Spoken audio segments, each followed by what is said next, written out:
How would you say the situation in Spanish? La situación. Good. Ion is a feminine ending, so the word takes la for the. La situación. Good. Now, in Spanish, adjectives describing words. Adjectives are words that describe, like big or yellow or happy. Words that we can put is in front of are adjectives describing words. These words come after the noun they describe in Spanish. So instead of saying the global situation, for example, you say the situation global. There's a bit of flexibility for emphasis as well, but the normal standard position is to come after the noun. So how would you say the global situation? La situación global. Good. La situación global. How would you say digital camera? Digital camera. Cámara digital. Yeah, cámara digital. Good. Camera is feminine, so a digital camera is una cámara digital. So we have la for the and una for a. So how would you say, I want to buy a digital camera? What was the verb to buy? Comprar. Good. So I want to buy a digital camera. Quiero comprar una cámara digital. Good. Quiero comprar una cámara digital. How would you say I want to buy the digital camera? Quiero comprar la cámara digital. Good. Quiero comprar la cámara digital. What if you wanted to say, I want to buy it, and with the it, you meant the digital camera?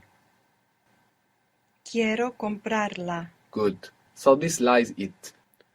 There's a lot of words in Spanish for car, depending on where you are. It's one of the words that changes a lot between the dialects. But I think everybody understands all of the words that are heard. You might hear coche, which is related to coach. Carro, which of course is car. Carro. So we have two R's in carro. That's why we have this rolling R. You might hear auto. Where do you think auto come from? Automobile. Of course, and it exists, automobile, but people would say auto. You might even hear máquina, which means machine. So, machine, the car, máquina. This is another example of the QU spelling, producing K sound. M-A-Q-U-I-N-A, máquina. Máquina. Good. So there's a few words there for car, and you might hear others as well. Coche is masculine. So how would you say the car? El coche. Good. A for masculine words is un. Un. Un. So a car? Un coche. Good. The machine, does máquina look masculine or feminine? Feminine. Good. So the machine? La máquina. La máquina. A machine? Una máquina. Good. And does carro look masculine or feminine? Masculine. Good. So the car? El carro. El carro. A car.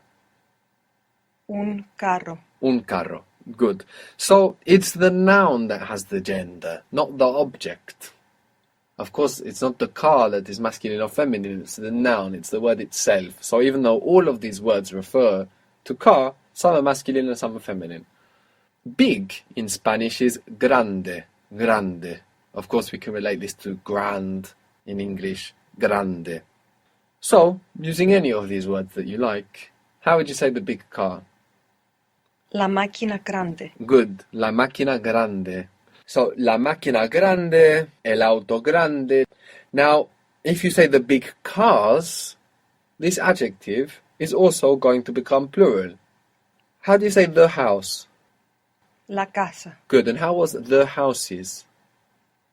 Las casas. Good. So, la also became plural. So, las casas, if you say the big houses, big is also going to become plural. Grandes. So how would you say the big houses? Las casas grandes. Good. Las casas grandes. The big car using auto. El auto grande. Good. El auto grande. The cars using auto, so a masculine word, you say los autos. So el becomes los in plural. So how would you say the big cars? Los autos grandes. Los autos grandes. Los carros grandes. Good. If you want to say, can you see the big car? You can say, can you see? Or in Spanish, you can just say, do you see? We kind of overuse this can a lot in English. So, do you see the big car? You informal. Mm-hmm.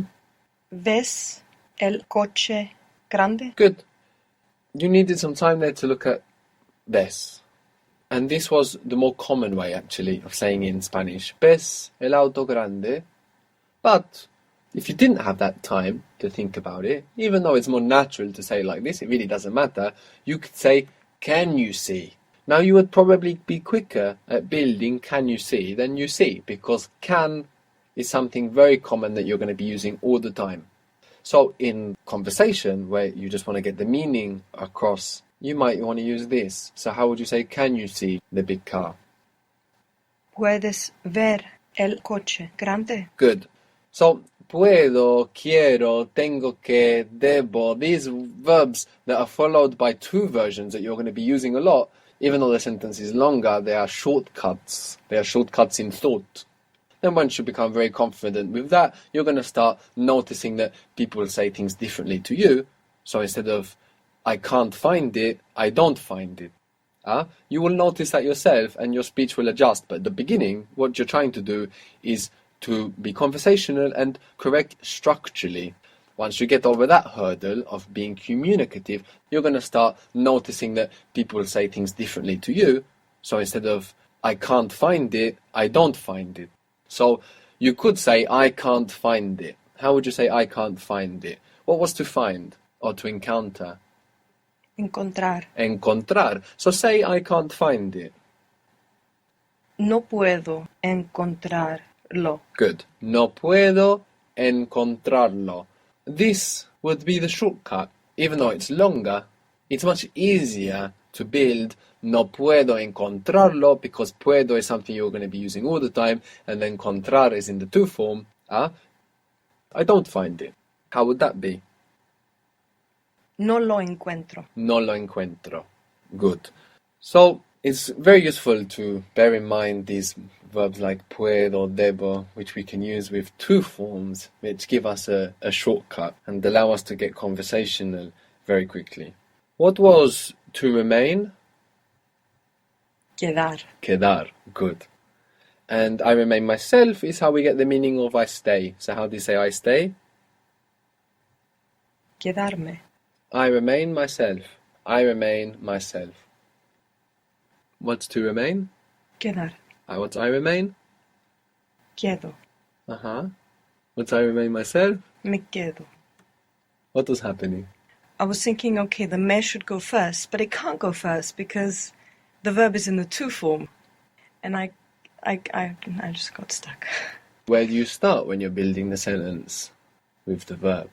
With who's doing that. So if you start with that, then it's not in the to form anymore. Yeah. So the order of thought is very important. The verb is the backbone. That's the first place you want to go. Quedo. I remain myself, me quedo. So me quedo is I stay.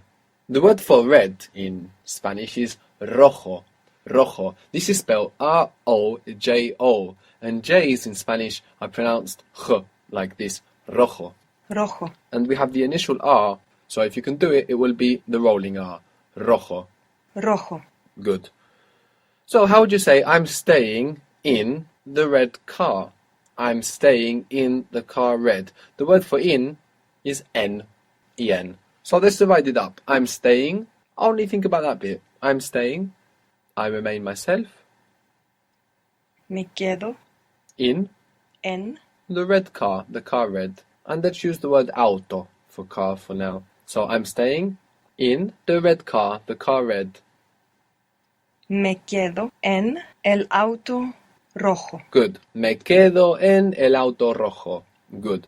How would you say I have stayed in the red car? I have stayed. I have remained myself in the red car. Again, we want to divide it up. I have remained myself. There's a lot to think about there in that first bit. Me he quedado. In the red car. En el auto rojo. Good. How do you say I have bought a red car? What is the verb to buy? Comprar. Comprar. Comprar. Comprar. So I have bought a red car. And let's use auto. I have bought a red car.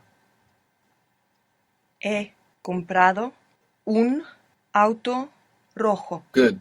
He comprado un, masculine word, un auto rojo. How would you say I have bought myself a red car?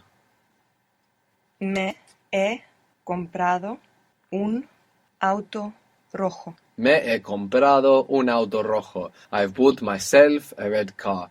Very good.